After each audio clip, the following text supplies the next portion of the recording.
Alors dans la vidéo précédente, on avait vu comment créer le store Redux.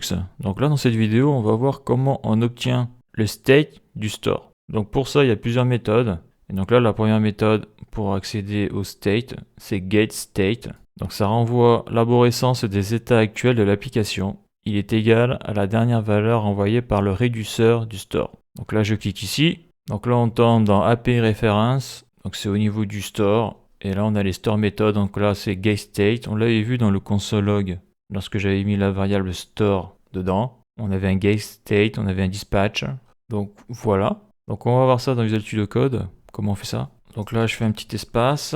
Donc là, j'ai mon store. Donc ça, on l'a vu dans la vidéo précédente, JavaScript 291. Je vais y mettre un commentaire, le store. Alors, il faut y mettre comment obtenir le state, avec un S majuscule, du store. Donc pour ça, il faut utiliser la méthode getState qu'il y a dans l'objet store. Dans la variable store, il y a createStore et grâce à ça, je peux accéder à la méthode getState. Donc là, je crée une variable que je vais appeler donc le state tout courant, donc current state.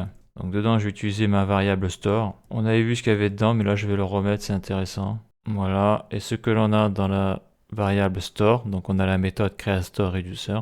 On voit qu'on a dispatch, subscribe, getState. Voilà, ici, là, la méthode getState, on la voit. Donc là, si je clique dessus, je clique ici. Bon, pour le moment, je vois rien de particulier. Donc là, je fais store.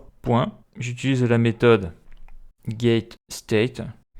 Et puis voilà. Donc dans la variable current state, je dois avoir le state du réduceur qui est de state égale 10. Donc ça, je vais faire ça comme ça. Là, je fais un CTRL V. Donc si j'ouvre ça en grand, donc on voit que le current state ici est à 10. Donc ça correspond à ce qui est au niveau du réduceur. Donc on a bien été chercher la valeur du state ici qui est de 10, ok, avec la méthode getState. Donc là pour le moment on était dans le store, on a mis un petit réduceur. Là on est au niveau du state, on va chercher sa valeur.